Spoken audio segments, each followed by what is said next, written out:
Bonjour mon ami, aujourd'hui une vidéo assez un peu particulière car il s'agit d'une interview.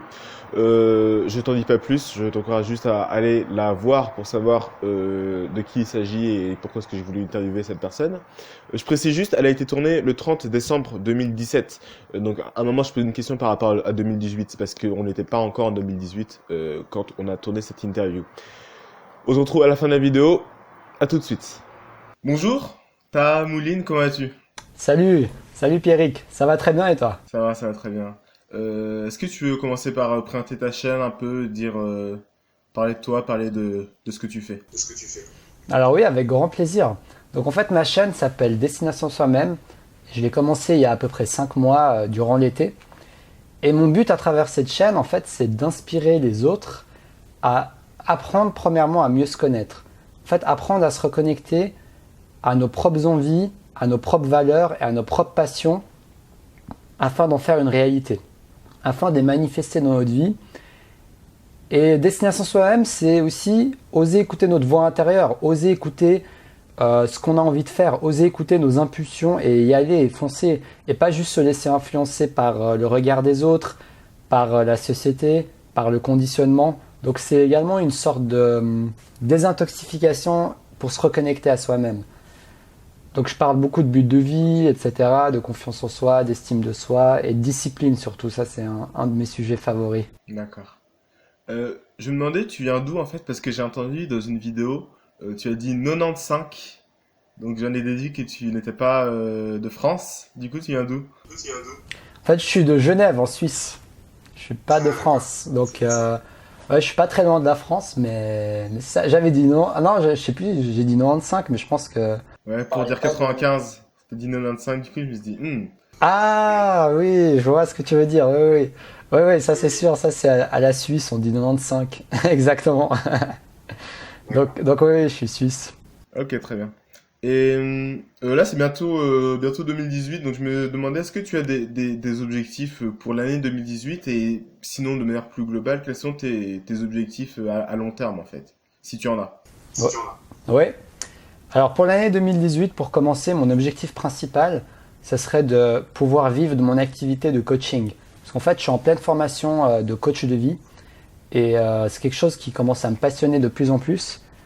Et donc je compte en tout cas mettre ça en priorité pour l'année 2018 afin d'en vivre et de pouvoir vivre de ça au moins dans un pays où le niveau de vie est plus bas, style Lisbonne. En fait, ça c'est mon plan. J'aimerais aller à Lisbonne et vivre là-bas. Je connais des gens qui vivent à Lisbonne, c'est pas mal, ouais. Ouais. Je suis déjà allé dans cette ville et c'est vraiment magnifique. Et je sais pas, j'ai eu un coup de cœur une fois en allant là-bas. Donc je me suis dit, ça pourrait être un bon démarrage pour mon projet, pour vivre plus rapidement de mon projet. Tu vois, avec Internet aujourd'hui, si on dégage un revenu par mois, style 1000 euros, 2000 euros, bah, on peut facilement aller ailleurs et puis pouvoir en vivre. Donc ça, c'est juste génial.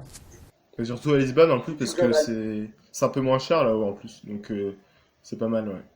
Ah oui, en Suisse en plus, le pouvoir d'achat il est assez élevé. Il est ouais, exactement. Donc dès que je voyage, en fait, la différence se ressent beaucoup. Donc pour le moment, ta chaîne, c'est pas ton métier. Bah alors non, c'est pas mon métier. Je l'ai démarré il y a 5 mois. Et en fait, oui. En fait, j'avais aussi fait un blog avant. Puis j'ai commencé à faire des vidéos. J'ai pris tellement de plaisir à en faire que j'ai remarqué que j'adorais encore plus faire des vidéos. Donc je me suis focalisé sur cette nouvelle chaîne que j'ai démarrée. Mais en même temps, je suis un peu entre... parce que j'adore faire des vidéos. Donc si je devais choisir entre le coaching et les vidéos, pour l'instant, je compte faire les deux. Après, je verrai ce que l'avenir me dira. Mais en tout cas, pour 2018, c'est important pour moi de démarrer mon activité de coaching en priorité. D'accord. Et du coup, tu fais quoi dans la vie? Parce que je sais pas si c'est toujours le cas, mais pendant une longue période, tu faisais une vidéo par jour, il me semble. Oui. Bah en fait, ce qui me permettait de faire ça, c'est que tout simplement que bah, j'ai fini mes études et j'ai pris la décision de... En fait, en gros, je suis en phase, je sais pas en France comment ça se passe, mais c'est la phase avant d'aller à la fac en fait. J'ai fini l'école de commerce. Je sais pas, ça s'appelle le lycée. T'es au lycée toi, c'est ça? Ouais, c'est ça.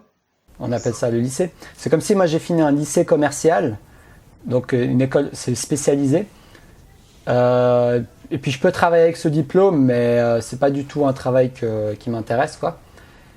Et puis donc là, je vis chez ma mère et puis j'ai beaucoup de temps libre. J'ai une chance d'avoir ce temps libre pour me lancer à fond dans le projet qui compte pour moi, le coaching et cette chaîne YouTube justement. Donc j'en profite. Et je fais, oui, une vidéo par jour. C'est vrai que j'ai commencé comme ça. Là, je fais plutôt 5 vidéos par semaine. Mais plus j'avance et plus je me rends compte que sur le long terme, c'est pas du tout le rythme que je vais tenir en fait. Réalistiquement par rapport au fait de vouloir coacher également des gens, etc. Donc plus j'avance et plus je compte réduire. Même si ça me plaît énormément de faire un petit peu chaque jour parce que ça garde une sorte d'impulsion en fait. Ça garde une habitude de s'habituer à parler devant la caméra et ça m'a beaucoup aidé aussi pour devenir plus à l'aise devant la caméra. Donc c'est quelque chose que j'aime bien. Ok. Et c'est intéressant ce que tu dis parce que enfin tu avais un objectif du coup à la base et tu le modifies en cours de route. Euh, Beaucoup de gens se fixent des objectifs des fois qui sont super élevés, etc. Et comme ils les atteignent pas, ils se disent bon bah c'est pas pour moi, ils arrêtent. Est-ce que tu penses que c'est mieux d'avoir plus, comment dire, pas des objectifs fixes, mais plus des buts un peu flous, mais qui te donnent au moins une direction à atteindre, plutôt que d'avoir des objectifs fixes auxquels tu dois te tenir, etc. C'est intéressant comme question. Moi j'aime bien avoir les deux en fait. J'aime bien avoir mon intention, ma direction. Parce qu'en fait, si tu veux, là je t'ai dit des objectifs. Bon, j'étais pas non plus précis en mode combien d'heures de coaching, combien je vais gagner, en combien de temps, tu vois. J'ai des objectifs comme ça. Mais en même temps, j'ai ma vision en fait. Je pense que la vision, c'est ce qui permet de savoir si tu vas dans la bonne direction. Par exemple, moi, ma vision, j'ai fait une formation en ligne en anglais en fait qui s'appelle Comment découvrir son but de vie, quoi. Et c'est vraiment très intéressant. D'ailleurs, je pourrais mettre le lien de la personne si ça intéresse des gens. Je le mettrai dans la description. Ouais, avec plaisir. Et donc en fait, ça m'a aidé à découvrir que ma vision, mon but de vie, c'est d'aider les gens à être plus disciplinés et à atteindre leurs rêves. C'est ça ma vision. Après, on peut y arriver par le coaching, par les vidéos, par différents objectifs. Et selon comment j'évolue, je me laisse quand même une flexibilité. Ce qui est important, parce que moi-même j'évolue, moi-même je change, moi-même j'apprends à mieux me connaître, moi-même j'ai plus d'expérience. Donc plus on a d'expérience, et plus on a d'éléments qui nous permettent de prendre des choix qui sont plus en cohérence avec nous-mêmes et avec ce qu'on est en train de devenir. Donc en fait, je te réponds pas trop là, j'ai plutôt envie de dire les deux, quoi. J'ai des trucs précis, mais en même temps ça doit pas être des trucs gravés sur le sol. Moi je pense qu'il faut garder peut-être un ou deux objectifs vraiment principaux, enfin principal, je sais pas si principal ou principaux, et après garder une certaine flexibilité sur peut-être les 8 autres, quoi, si on a 10 objectifs. En fait, c'est un peu par priorité, quoi. Ouais. Faut pas s'obstiner, quoi. Faut quand même être assez un peu flexible. Faut voir, faut pouvoir s'adapter, quoi. Ouais, voilà. Mais en même temps, pas trop dans le sens en mode oui, de toute façon, oui, faut s'adapter. Bon, j'ai pas avancé dans mon truc. Bon, je suis en train de m'adapter. Non, c'est pas ça. C'est là, en fait, c'est un équilibre à trouver. C'est souvent ça le développement personnel. C'est vraiment, c'est rarement bleu ou noir. Tu vois, c'est assez subtil. C'est ça qui me plaît bien en même temps. Tu vois, c'est assez. Parfois, faut être précis et parfois quand t'es trop précis, tu vas un peu dans le mur parce que tu t'écoutes plus, quoi. Tu vois. Donc je pense que ça dépend.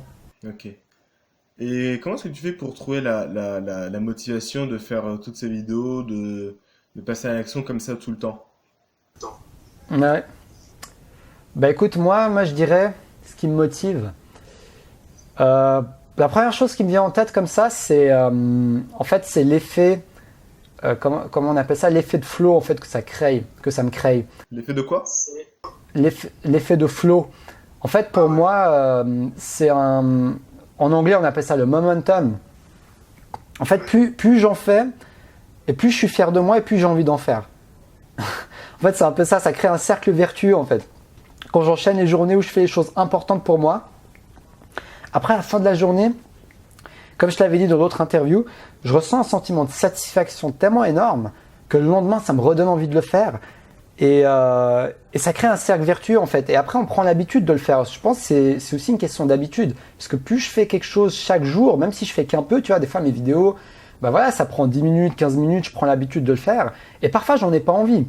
Et quand j'en ai pas envie, bah je le fais dès le début, dès le matin.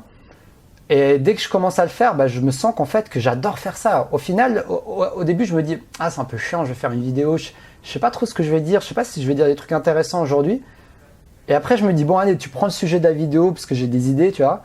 Je fais le petit plan, je fais ma vidéo, et quand je suis dedans, je sais que j'ai bien fait de prendre cette décision. Je sais qu'en fait, je suis à ma place. Et quand j'ai ce sentiment d'être à ma place, au final, c'est ce qui me motive aussi. C'est de choisir la chose qu'on fait et à laquelle on se sent à sa place. Je sais pas si ça te parle. Ouais, ouais, clairement. C'est ce que tu as dit par rapport au fait que quand tu as pas envie, tu le fais le matin. Ça me fait penser à un livre qui s'appelle Eat That Frog et qui explique que quand il y a un truc que vous devez faire mais qui est compliqué, le meilleur moment pour le faire, enfin, c'est le matin en fait. Plus vite vous le ferez, plus vite ce sera fait en fait. Au final, ce sera beaucoup plus agréable comme ça. Et c'est un peu ça que tu fais du coup avec tes vidéos parce que forcément, Ouais. même si c'est quelque chose qu'on aime bien faire, etc., il y a des moments où on a juste la flemme et on veut juste pas le faire ou faire autre chose à la place. Donc tu fais ça le matin. Ça, c'est intéressant, ça. Ouais, parce qu'en fait, on peut facilement le reporter. Parce que c'est quelque chose de créatif en plus. C'est quelque chose qui nous demande de trouver des idées. Donc en fait, plus tôt c'est fait, moins on aura à se dire qu'est-ce que je vais dire en fait aussi. Donc c'est pas mal, ouais. D'ailleurs, à propos de tes vidéos, toujours, comment est-ce que tu fais pour avoir tout le temps assez d'idées pour faire autant de vidéos? Enfin, je sais pas combien de vidéos est-ce que tu as mis en ligne actuellement. Là, je crois que j'en suis à 114, 115, quelque chose comme ça. Et comment est-ce que tu fais du coup pour avoir assez d'idées tout le temps pour faire des nouvelles vidéos? Bon, en fait, j'ai mis en place un rituel. En fait, pour commencer, au début, je faisais des vidéos. Dès que j'avais une idée, je faisais la vidéo dans mes premières vidéos, les premières semaines. Après, au bout d'un moment, je commençais à m'inquiéter. Je me disais, mais purée, là, je me suis engagé sur une vidéo par jour. Comment je vais trouver toutes ces idées? Et donc, ce que j'ai fait, c'est que pendant une petite demi-heure, j'ai marqué toutes les idées qui me venaient en tête. Et ça m'a fait une super liste d'une trentaine ou je sais plus, quarantaine de vidéos. Donc, j'ai démarré avec ça. Et puis après, je me suis dit, mais cette idée de liste, c'est cool, mais il manque un truc de spontané en fait. Il manque un petit côté, parce que là, j'ai l'impression que je suis à la liste dans l'ordre, mais c'est pas forcément des vidéos que j'ai envie de parler spontanément, tu vois. Et donc, ce que je fais maintenant, c'est qu'en fait, chaque matin, ça fait partie de mon rituel, dès que je fais mon petit journal le matin, bah, en gros, je me pose toujours cette question, est-ce que ce matin, j'ai une idée de vidéo qui me vient en tête? Est-ce que j'ai une inspiration? Si la réponse est oui, je marque l'idée de vidéo. Et si la réponse est non, bah, je prends ma liste et je prends une idée qui m'inspire et j'en parle. Et dès que j'ai une idée, je la marque dans ma liste de vidéos en fait. Ça aussi, ça m'aide beaucoup. Et avant de commencer ta chaîne, en fait, comment est-ce que t'es arrivé dans ce monde, en fait? C'est quoi ton parcours qui t'a amené là où t'en es aujourd'hui? Alors mon parcours, moi tout a commencé comme j'étais à l'équivalent du lycée en fait, donc l'école de commerce dans laquelle j'étais. Bah, j'étais quelqu'un qui, d'un côté, j'avais quelques amis, mais d'un côté, je me sentais un peu isolé dans le sens où j'arrivais pas facilement à m'intégrer avec les gens avec qui, genre avec le groupe avec qui j'avais envie de traîner, tu vois, les gens qui avaient l'air cool entre guillemets, même si maintenant cool, ça me paraît plus avec du recul, c'était plus un jugement, tu vois, un peu Ouais. pour le regard des autres et tout ça, mais ce qui m'a, en fait, c'est que je me demandais pourquoi j'ai peur, pourquoi j'arrive pas à être moi-même, en fait. Ça, c'est une des questions que je me posais beaucoup. Pourquoi j'ose pas dire ce que je pense, pourquoi je me filtre, pourquoi je me sentais un peu timide et tout ça. Et je me posais beaucoup de questions. Et puis une fois, je fais des recherches sur Internet, je suis tombé sur des sites qui parlaient je suis direct tombé sur le gros truc, quoi, les trucs qui parlaient de subconscient, d'hypnose et tous les trucs profonds qui modifient ton subconscient. Et ça m'a fasciné. Je me suis dit, ah, il y a des gens. Ah ouais, on peut changer vraiment ça, on peut changer nos peurs, on peut vaincre la peur. Et puis je me suis passionné de ça et je commençais à lire des blogs à la base. Et puis au final, après je suis tombé dans le monde de la séduction en fait. Je dirais que ma première action dans le développement personnel, c'est la drague en fait. C'est la drague. Je me suis lancé dans la drague de rue et j'ai vu en fait des blogs de séducteurs, Séduction by Kamal, Art de séduire, il y avait beaucoup de blogs comme ça. Et moi, j'ai utilisé ça pour vaincre ma timidité parce que c'était mon plus gros obstacle en fait. C'est mon premier changement, c'est le fait de vaincre ma peur du rejet et ma timidité. Et puis depuis que j'ai découvert ça, ça m'a poussé dans une passion qui me passionne encore plus que la drague et la séduction. C'est vraiment le développement personnel pur et dur, quoi. Le fait d'atteindre son plus gros potentiel. Après, j'ai découvert la méditation et plein de pratiques. Donc voilà, en gros, c'est ça mon parcours depuis ces 5 dernières années. C'est intéressant ça. Mais c'est vrai que, enfin, il n'y a pas un moyen meilleur qu'un autre en fait. Le seul truc qu'il faut retenir, c'est qu'il faut faire quelque chose qu'on a peur de faire. En fait, il faut sortir de sa zone de confort. Et toi, ça a été avec la drague de rue, par exemple. C'est assez intéressant. Je sais que moi, j'ai eu une chaîne. Enfin, j'ai toujours en fait. Enfin bref, j'ai fait des vidéos de caméra cachée avec un ami, et je sais que ça, par exemple, ça m'a beaucoup aidé à oser plus de choses en fait, parce que forcément, quand tu vas voir des gens dans la rue, etc., et que tu fais des trucs un peu chelous et tout, faut savoir arrêter de te préoccuper du regard des autres et faire ton truc, tu vois.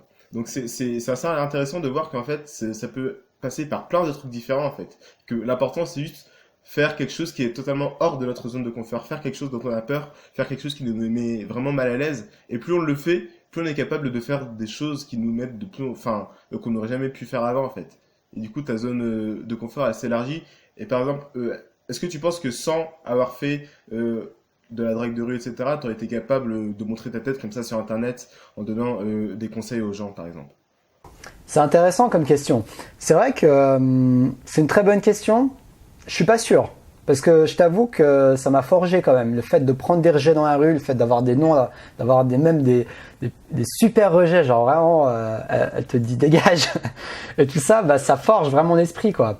Donc après, peut-être que j'aurais découvert un autre moyen de me développer et peut-être ça m'aurait pris plus de temps et tout ça. Donc je sais pas. C'est un peu dur de répondre.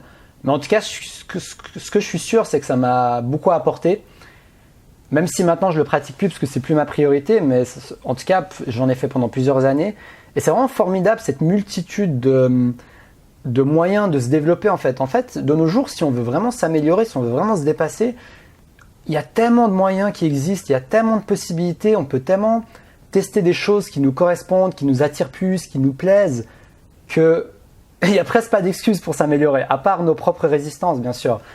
Donc moi, ça me fascine en fait. Il y a plus de moyens de se développer qu'on pourrait en tester toute notre vie. Tellement il existe de choses quoi. Je me demandais, est-ce que tu as une approche du développement personnel qui est plus, comment dire, pas bisounours, mais tu sais, parce que je regarde tes vidéos et il y a, enfin j'aime beaucoup ta façon de parler, etc. Mais il y a quelque chose dans ta manière de t'exprimer qui est vachement candide, etc. Est-ce que tu as une approche plus, comment dire, pas ésotérique, mais enfin par rapport aux choses que tu avais vues, par exemple, quand tu as commencé, qui parlait de psychologie, machin, ou est-ce que tu as plus une approche terre à terre en mode plan d'action, stratégie à établir pour atteindre un objectif? Ou est-ce que c'est plus une philosophie de vie ou un truc comme ça? Ok, c'est intéressant la question. Bah, en tout cas, le premier truc qui me vient là, c'est que pour moi, c'est super important le côté concret et pratique en fait. Parce que voilà, moi, je suis en train de me former en coaching, donc le coaching, c'est accompagner les gens dans l'action. Après, moi, j'ai aussi beaucoup d'intérêt en fait. C'est pas vraiment de la philosophie pour moi, enfin, il y a certaines vidéos où je parle de principes en fait. C'est vrai que je parle de principes d'état d'esprit, c'est moins concret. Ça, c'est vrai. Ça me plaît beaucoup aussi. C'est le côté inspiration en fait. Mais pour moi, le but de ma chaîne, c'est d'inspirer à agir.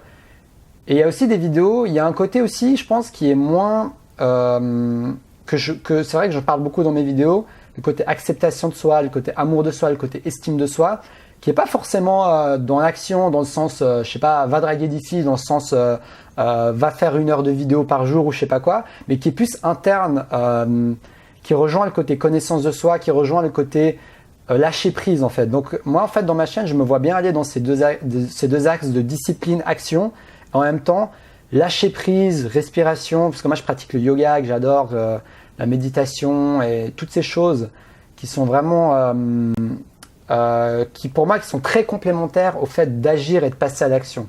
Donc je sais pas si c'est un peu ce genre de choses auquel tu pensais quand tu disais ça. Donc voilà, oui, c'est vraiment ça. Donc pour moi les deux sont importants en fait. Pour moi les deux sont complémentaires. Mais c'est vrai que moi, à la base, j'ai plus ce côté action, atteindre des choses, discipline, habitude. Ça, c'est vraiment mon truc qui correspond beaucoup à ma personnalité. Mais dans mon développement personnel ces dernières années, je me rapproche beaucoup de ce côté-là aussi, qui je trouve important. Ok. Et c'est qui tes modèles dans la vie? Enfin, des personnes qui ont fait des choses que tu trouves incroyables ou des gens qui t'inspirent au quotidien? Qui ce serait? Alors, bah pour dire les modèles francophones, bah premier nom qui me vient en tête, c'est Anthony Nevo, Vie de dingue. J'adore ses vidéos, je sais pas si tu connais. Oui, je connais. C'est vraiment très intéressant parce que je sais pas, je trouve qu'il a une motivation de ouf. une discipline de ouf. Et ça m'inspire beaucoup pour le côté discipline, action, agir et foncer. Après, mon deuxième mentor, c'est le mec à qui j'ai suivi le cours de but de vie, How to Live Your Life Purpose. C'est un Américain, il s'appelle Leo Gura, il a une chaîne qui s'appelle actualize.org. Je pourrais te passer le lien si tu veux mettre, ça peut être vraiment intéressant. Pour l'instant, c'est un peu mon mentor number one parce qu'il a vraiment changé ma vie. C'est un peu ces vidéos, enfin j'avais déjà commencé la méditation, mais c'est ces vidéos qui m'ont encore plus poussé vers ce côté méditation, recentrage sur moi-même et qui m'ont inspiré même à faire du yoga et tout ça.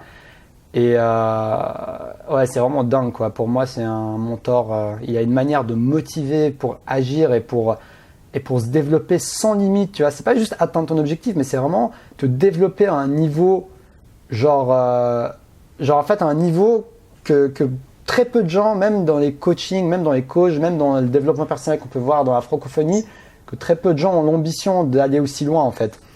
Donc voilà, ça c'est mon deuxième mentor.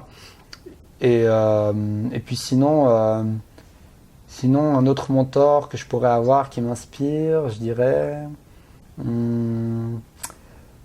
J'aime bien aussi. C'est vrai que moi je regarde beaucoup de développement personnel. En même temps, je fais la promotion de ma chaîne. Mais en même temps, j'adore parce que je regarde beaucoup de vidéos et ça m'inspire vraiment beaucoup. Sinon, je dirais. Le premier qui m'a vraiment. Dans le monde de francophonie. Enfin, pas forcément dans le développement personnel, hein, même si c'est une star, par exemple, dont le parcours t'inspire, etc. Ah, d'accord. Ouais, c'est pas trop en fait les stars. C'est vrai que c'est intéressant. Moi, je suis même assez inculte au niveau des stars.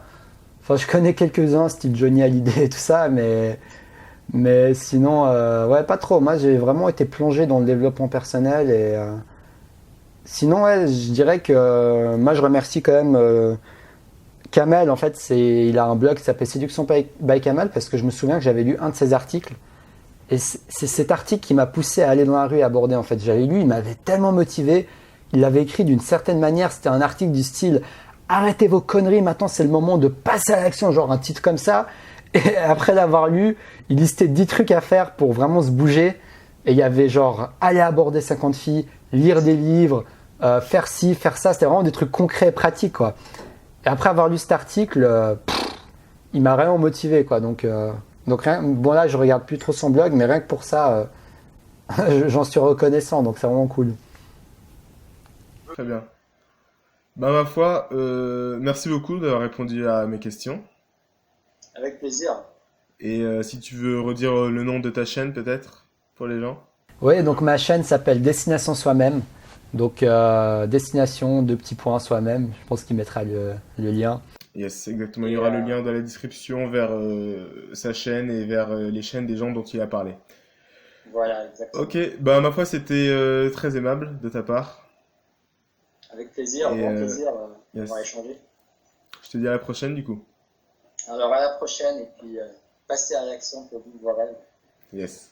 Donc voilà mon ami, j'espère que cette interview t'a plu. Je t'encourage vivement à aller voir les liens qui sont dans la description pour en savoir plus sur les différentes choses dont il a pu parler. Je t'ai précisé aussi, il y a un questionnaire dans la description pour poser toutes tes questions. Si tu as un problème, si tu as une question en particulier, pose-la dans le petit formulaire dans la description, tu verras. Comme ça, je pourrai faire des vidéos par rapport à ce que vous voulez précisément. Il y a déjà plusieurs gens qui sont partis sur ce formulaire pour poser leurs questions. Donc voilà, je t'encourage vivement à le faire et comme ça, je pourrai répondre à ta question ou résoudre ton problème en vidéo directement.